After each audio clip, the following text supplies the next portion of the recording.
अल्हम्दुलिल्लाहि रब्बिल आलमीन वस्सलातु वस्सलामु अला सय्यदिल अंबिया वल मुरसलीन अम्मा बाद। अज़ीज़ान गिरामी, बहार शरीयत किताब से तयम्मुम का आज मैं बयान आपके सामने करूँगा। अल्लाह तबारक व तआला कुरान मुक़द्दस में इरशाद फरमाता है, यानी अगर तुम बीमार हो या सफ़र में हो या तुम में कोई पाखाना से आया या औरतों से मुबाशरत की, जिमा किया और पानी ना पाओ तो पाक मिट्टी का कसद करो, तो अपने मुंह और हाथों का उससे मसा करो। जब पानी ना मिले या कोई शरई बीमारी है या सफ़र में 1 मील तक पानी न मिले तो उस सूरत में तयम्मुम का हुक्म दिया गया है। यानी पानी ना मिले वज़ू करने के लिए तो तयम्मुम करो। तयम्मुम का क्या तरीका है, समाअत फरमाए। तयम्मुम का तरीका यह है कि दोनों हाथ की उंगलियां कुशादा करके किसी ऐसी चीज पर जो जमीन की किस्म हो मार कर लौट लें और ज्यादा गर्द लग जाए तो झाड़ लें और उससे सारे मुंह का मसा करें। फिर दूसरी मर्तबा यूं ही करें और दोनों हाथों का नाखून से कोहनियों समेत मसा करें। यानी तयम्मुम का क्या तरीका है कि दोनों उंगलियां, दोनों हाथों की ये तमाम उंगलियां कुशादा कर लें और जमीन पर मारें या जमीन की किस्म जो हो उस पर मारें। हाथ मारने के बाद अगर धूल ज्यादा हाथ में लग गई है तो इस तरह से अंगूठे की जड़ से थोड़ी सी वो धूल झाड़ लें। फिर उसके बाद चेहरे का, मुंह का मसा करें, मुंह का मसा करें, हर तरफ हाथ फेरें और फिर इसी तरह दूसरी मर्तबा फिर जमीन पर मारें। धूल ज्यादा, गर्द ज्यादा लगी हो तो झटक ले इस तरह से। फिर दोनों हाथों का कोहनियों समेत मसा करें। ये तयम्मुम का तरीका है। और तयम्मुम में 3 फर्ज हैं। कितने फर्ज हैं? 3 फर्ज हैं। पहला फर्ज नियत करना। अगर किसी ने हाथ मिट्टी पर मार कर मुंह और हाथों पर फेर लिया और नियत ना की तो तयम्मुम ना होगा। और दूसरा फर्ज तयम्मुम का सारे मुंह पर हाथ फेरना। और तयम्मुम का तीसरा फर्ज दोनों हाथ का कोहनियों समेत मसा करना। ये तयम्मुम के 3 फर्ज हैं। अब तफसील के साथ तयम्मुम का बयान मैं आपके सामने करता हूं और उसके मसाइल भी आपके सामने पेश करता हूं, समाअत फरमाए। उससे कब्ल तयम्मुम का हुक्म कब नाजिल हुआ, अहादीस मुबारका से मैं आपको बताऊं। सही बुखारी शरीफ में रिवायत है, उम्मुल मोमिनीन हज़रत सिद्दीक़ा रज़ियल्लाहु ताला अन्हा से मरवी है, फरमाती है कि हम रसूलुल्लाह सल्लल्लाहु अलैहि वसल्लम के साथ एक सफ़र में गए। यहाँ तक के एक मकाम वहाँ पर पहुँचे तो हज़रत आयशा सिद्दीक़ा रज़ियल्लाहु ताला अन्हा फरमाती हैं कि उनकी हैकल टूट गई, यानी हार टूट गया। रसूलुल्लाह सल्लल्लाहु अलैहि वसल्लम ने उसे तलाश करने के लिए इकामत फरमाई, यानी आप वहीं पर रुक गए और लोगों ने भी हुजूर सल्लल्लाहु अलैहि वसल्लम के साथ इकामत फरमाई। अब वो जगह ऐसी थी कि ना वहाँ कोई पानी था और ना लोगों के साथ पानी था, यानी जहाँ पर रुके थे वहाँ भी पानी नहीं था और लोगों के पास भी पानी खत्म हो गया था। लोग हज़रत अबू बकर सिद्दीक़ रज़ियल्लाहु ताला अन्हु के पास आकर अर्ज की, क्या आप नहीं देखते कि सिद्दीक़ा ने क्या किया? हुजूर सल्लल्लाहु अलैहि वसल्लम और सबको ठहरा लिया और न यहाँ पानी है न लोगों के हमरा है। लोग आकर के हज़रत अबू बकर सिद्दीक़ रज़ियल्लाहु ताला अन्हु से अर्ज करने लगे कि यहाँ पे ठहरा लिए, यहाँ पर पानी भी नहीं है, हमारे पास भी पानी नहीं है। उम्मुल मोमिनीन फरमाती हैं कि उनके वालिद माजिद हज़रत अबू बकर सिद्दीक़ रज़ियल्लाहु ताला अन्हु तशरीफ लाए और उन पर इताब किया। जब सुबह हुई ऐसी जगह जहां पानी न था, हुजूर सल्लल्लाहु अलैहि वसल्लम उठे, अल्लाह ताला ने तयम्मुम की आयत नाजिल फरमाई और लोगों ने तयम्मुम किया। यानी उम्मुल मोमिनीन की वजह से वहां पर इकामत हुई, पानी भी नहीं था, तो पानी नहीं हुआ, अब सुबह की नमाज पढ़ना है। तो अब अल्लाह तबारक व तआला ने उस वक्त तयम्मुम की आयत नाजिल फरमाई और तयम्मुम का हुक्म उस वक्त हुआ। उस पर उसैद रज़ी अल्लाह तआला अन्हु ने कहा कि आले अबू बकर, ये तुम्हारी पहली बरकत नहीं, यानी ऐसी बरकतें तुमसे होती रहती हैं। फरमाती हैं कि जब मेरी सवारी का ऊँट उठाया गया तो वह हैकल उसके नीचे मिली। उम्मुल मोमिनीन का जो ऊँट था वो जब उठाया गया उसे, तो उसके नीचे हार मौजूद था। तो तयम्मुम की आयत उस वक्त नाजिल हुई, हुक्म उस वक्त नाजिल हुआ। सही मुस्लिम शरीफ में रिवायत है, हुजूर सल्लल्लाहु अलैहि वसल्लम इरशाद फरमाते हैं, मुंजमला इन बातों के जिनसे हम लोगों पर फजीलत दी गई, ये 3 बातें हैं। हमारी सफ़ें मलाइका की सफ़ों के मिस्ल की गई है, हमारे लिए तमाम ज़मीन मस्जिद कर दी गई है, और जब हम पानी ना पाएं तो ज़मीन की खाक हमारे लिए पाक करने वाली बनाई गई है। हुजूर सल्लल्लाहु अलैहि वसल्लम ने फरमाया, पाक मिट्टी मुसलमानों का वजू है, अगरचे 10 बरस तक पानी ना पाए, और जब पानी पाए तो अपने बदन को पहुंचाए, गुस्ल वजू करे, ये उसके लिए बेहतर है। यानी अगर पानी नहीं है तो उस सूरत में तयम्मुम करें। बुखारी शरीफ की हदीस है, फरमाते हैं हम एक सफ़र में नबी सल्लल्लाहु अलैहि वसल्लम के हमरा थे। हुजूर ने नमाज पढ़ाई, जब नमाज से फारिग हुए मुलाहिजा फरमाया कि एक शख्स लोगों से अलग बैठा हुआ है जिसने कौम के साथ नमाज न पढ़ी। फरमाया, ऐ शख्स, तुझे कौम के साथ नमाज पढ़ने से क्या शय माने थी? अर्ज़ की कि मुझे नहाने की हाजत है और पानी नहीं। मेरे आका सल्लल्लाहु अलैहि वसल्लम ने इरशाद फरमाया कि मिट्टी को ले लो, वो तुझे काफ़ी। यानी तयम्मुम का हुक्म मेरे आका सल्लल्लाहु अलैहि वसल्लम ने फरमाया। अब तयम्मुम के मसाइल समाअत फरमाएं। जिसका वजू ना हो या नहाने की ज़रूरत हो और पानी पर कुदरत ना हो तो वजू व गुस्ल की जगह तयम्मुम करे।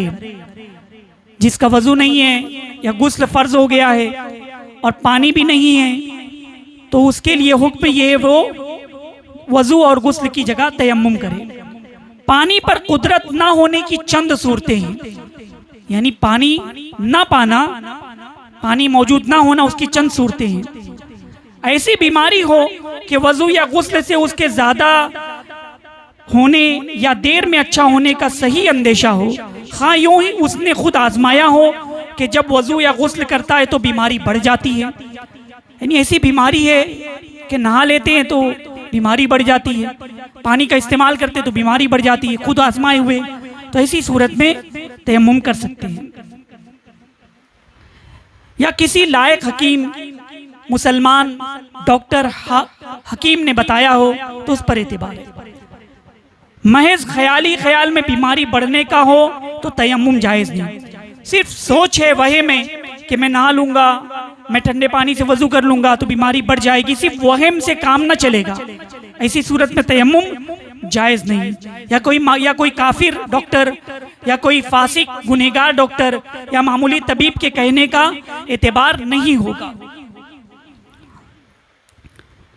बीमारी में अगर ठंडा पानी नुकसान करता है और गर्म पानी नुकसान न करें तो गर्म पानी से वजू और गुस्ल करे। यानी अगर ठंडा पानी नुकसान करता है तो फिर ऐसी सूरत में गर्म पानी से करे, उस वक्त तयम्मुम जायज़ नहीं। अगर ये गुमान है कि 1 मील के अंदर पानी होगा तो तलाश कर लेना ज़रूरी है, बिला तलाश किए तयम्मुम जायज़ नहीं। कहीं ऐसी जगह पहुंचे पानी नहीं मिल रहा है तो 1 मील का फासला बताया गया कि 1 मील के अंदर पानी तलाश करें।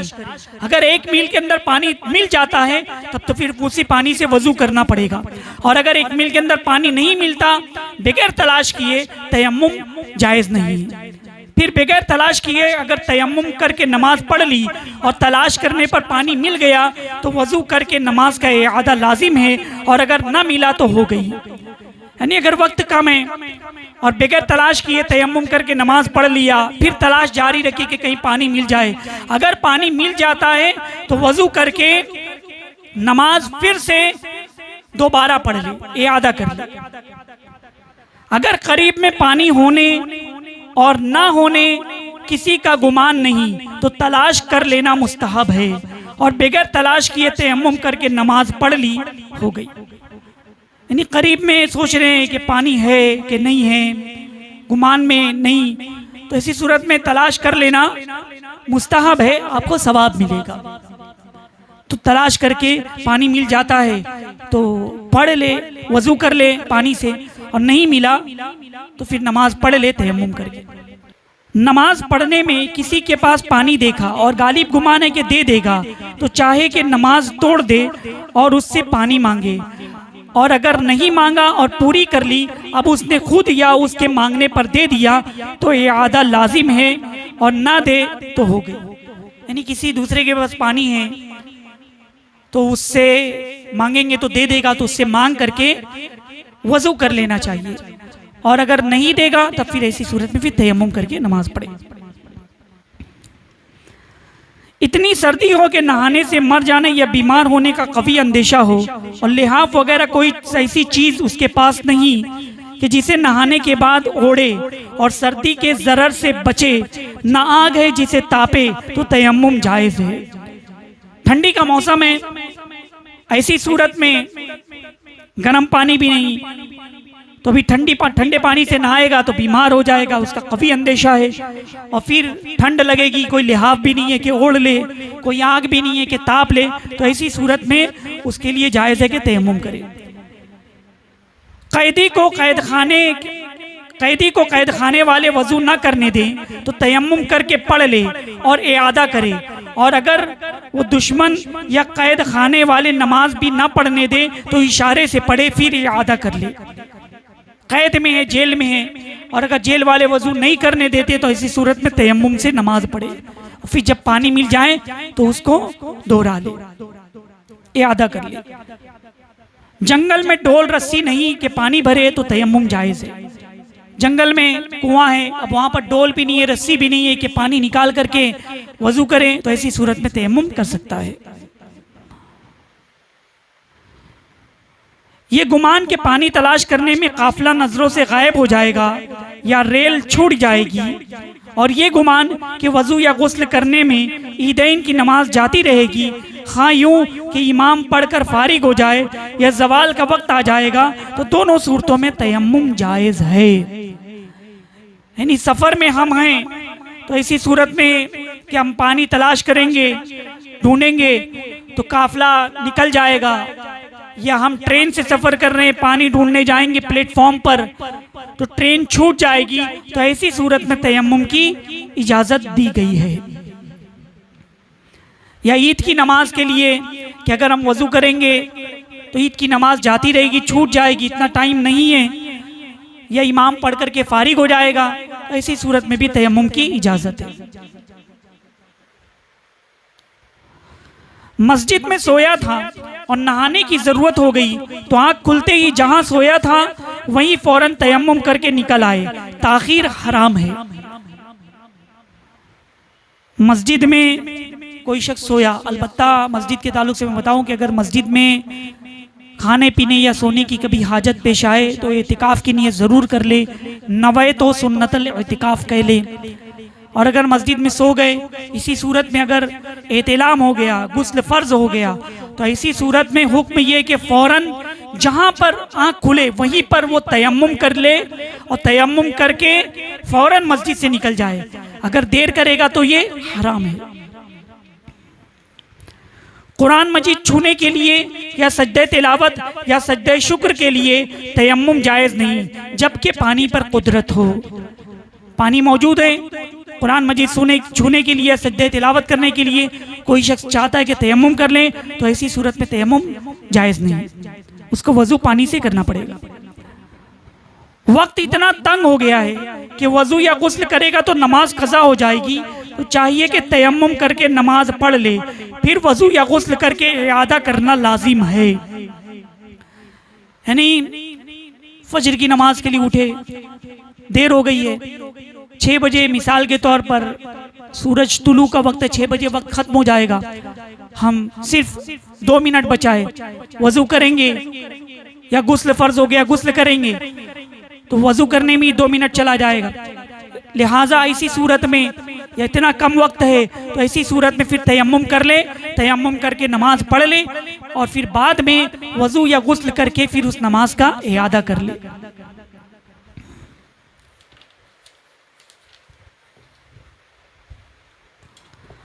तयम्मुम का के फराइज मैंने आपके सामने बताया, अब उसकी तफसील भी मैं आपको बताता हूँ। उससे कबल एक मसला समाअत फरमाएं कि वजू और गुस्ल दोनों का तयम्मुम एक ही तरह है। यानी अगर गुस्ल फर्ज हो गया, नहाने की हाजत है और पानी नहीं है तो अब गुस्ल के भी तयम्मुम का वही तरीका है जो वजू के तयम्मुम का है, अलबत्ता नियत करनी होगी आपको। तयम्मुम में मैंने बताया कि 3 फर्ज है। नियत, पहला फर्ज, अगर किसी ने हाथ मिट्टी पर मारकर मुंह और हाथों पर फेर लिया और नियत न की तो तयम्मुम ना होगा। तयम्मुम से कबल आप हजरात नियत कर लें।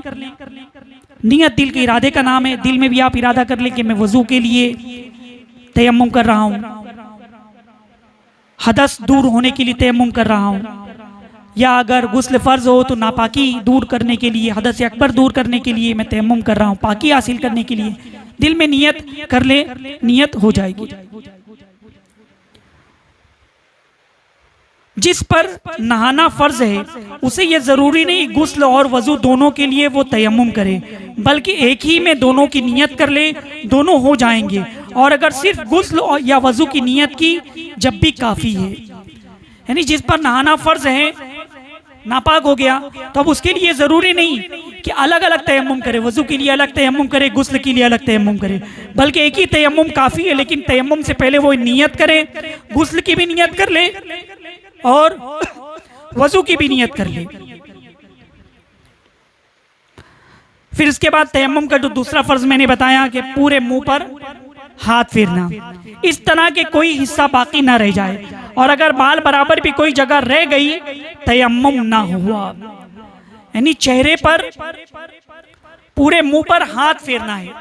मैंने तयम्मुम का तरीका बताया कि जमीन या उसकी किस्म की उसके ऊपर हाथ मारे, अगर गर्द ज्यादा लगी है तो इस तरह से अंगूठी की जड़ से झटक ले और फिर उसके बाद पूरे मुंह पर हाथ फेरे, एक एक जगह जहां जहां पर मतलब वजू में पानी पहुंचाना है चेहरे पर, वहां पूरे चेहरे पर हाथ से मसा कर ले।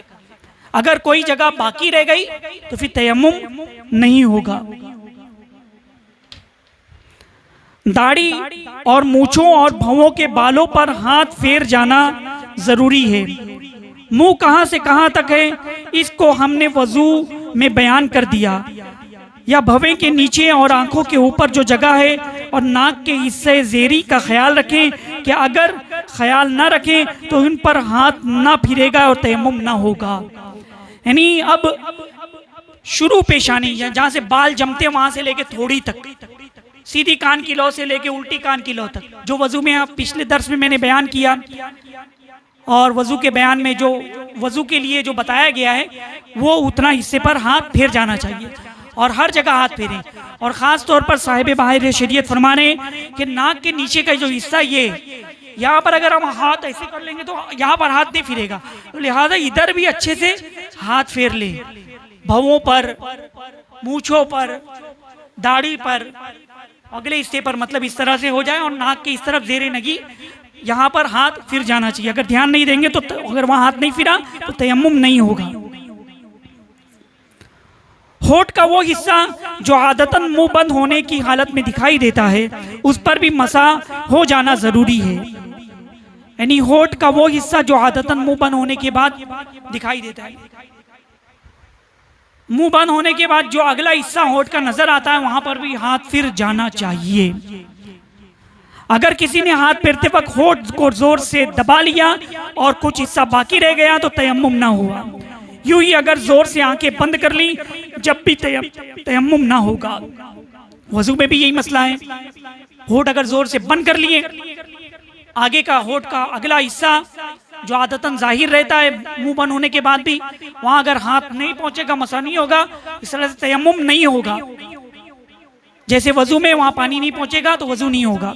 और इसी तरह आंख भी जोर से बंद कर ली और बंद करने के बाद फिर मसा कर रहे हैं और आंख के बंद करने के बाद वहां अगर हाथ नहीं पहुंचे, मसा नहीं हुआ, तो तयम्मुम नहीं होगा। लिहाजा तयम्मुम करते वक्त जब हाथ फेरे तो नाक, ये मुंह को भी नॉर्मल अंदाज में रखें, होठ को भी और आंख को भी नॉर्मल अंदाज में बंद करें।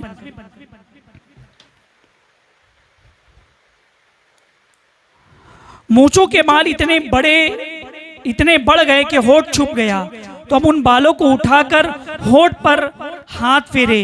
बालों पर फेरना काफी नहीं। मूंछ के बाल अगर इतने बढ़ गए कि वो होठ तक आ गए, होठ छुप गया है, तो इसी सूरत में अगर हम करेंगे तो सिर्फ मूंछ तक हाथ पहुंचेंगे और होठ बाकी रहेंगे। तो फिर जिसके मूंछ के बाल बड़े हैं, मूंछ उठा करके होठ पर उसके ऊपर हाथ फेरना पड़ेगा। अगर हाथ नहीं फेरेंगे तो तयम्मुम नहीं होगा। अलबत्ता इतने बड़े मूंछ के बाल नहीं रखना चाहिए कि पानी पीते वक्त मूंछ के बाल पानी में जाएं, ये मना है। तयम्मुम का जो तीसरा फर्ज है, दोनों हाथों का कोहनियों समेत मसा करना। इसमें भी ये ख्याल रहे कि जर्रा बराबर बाकी ना रहे, वरना तयम्मुम ना होगा। हर जगह हाथ फेर लें, कोहनियों समेत हर जगह हाथ फिर जाना चाहिए। अगर कोई जगह बाकी रह गई तो तयम्मुम नहीं होगा। अंगूठी छल्ले पहने हों तो उन्हें उतार कर उनके नीचे हाथ फेरना फर्ज है। अंगूठी वगैरह अगर पहने तो अंगूठी निकाल करके वहां पर भी हाथ फेरना जरूरी है, बल्कि फर्ज है। नहीं फेरेंगे तो तयम्मुम नहीं होगा। औरतों को इसमें बहुत एहतियात की जरूरत है। कंगन, चूड़ियां, जितने जेवर हाथ में पहने हो सबको हटाकर या उतार कर जिल्द के हर हिस्से पर हाथ पहुंचाएंगी, इस एहतियात से जैसे वजू करते हैं। यानी खवातीन के लिए अगर वो चूड़ी, कंगन पहने हैं, टाइट ब्रेसलेट पहन लिए, तो उनको लाजिम है कि वो तमाम चीजें उतार दे, वहां उतार करके वहां हाथ अच्छे से फेरें। तयम्मुम में सर और पांव का मसा नहीं। तयम्मुम में सर और पांव का मसा नहीं है। एक ही मर्तबा हाथ मारकर मुंह और हाथों का मसा कर लिया, तयम्मुम ना हुआ। अब कोई शख्स एक मर्तबा हाथ मारा, मारने के बाद चेहरे पर हाथ फेर लिया, फिर उसी से कोहनियों पर भी, हाथों में भी हाथ फेर लिया, दोनों हाथों पर, इस तरह से तयम्मुम नहीं होगा। आप मिट्टी पर, जमीन पर हाथ मारें और फिर उसके बाद चेहरे पर हाथ फेरें, फिर दोबारा आपको जमीन पर हाथ मारना है और फिर दोनों हाथों पर इस तरह से हाथ फेरना है। अब तयम्मुम की सुन्नतें समाअत फरमाएं। तयम्मुम से कब्ल बिस्मिल्लाह शरीफ पढ़ लें। तयम्मुम की दूसरी सुन्नत, हाथों को जमीन पर न मारना।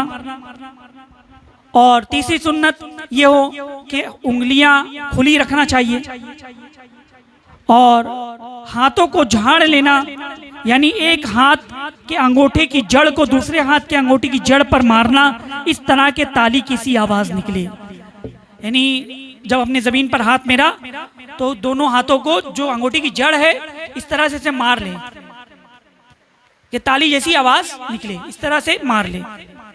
ये सुन्नत तरीका है। जमीन पर हाथ मारकर लौट लेना, फिर मुंह, फिर हाथ का मसा करना, मुंह का मसा करना, फिर हाथ का मसा करना। दोनों का मसा पै दर पै होना, यानी एक के बाद एक करना। पहले सीधे हाथ का, फिर उल्टे हाथ का मसा करना। और दाढ़ी का खिलाल करना भी, ये भी सुन्नत है। उंगलियों का खिलाल जबकि गुबार पहुंच गया हो, और अगर गुबार ना पहुंचा, मसलन पत्थर वगैरह किसी ऐसी चीज पर हाथ मारकर जिस पर गुबार ना हो, तो खिलाल फर्ज है। मिट्टी पर अगर हम हाथ मारे जमीन पर तो गुबार उठ करके ये सब यहाँ पर पहुंच जाएगा, लेकिन अगर पत्थर वगैरह पर हाथ मारे यहाँ पर गुबार नहीं है, तो ऐसी सूरत में फिर लाजिम है कि आप उंगलियों का खिलाल जरूर कर लें।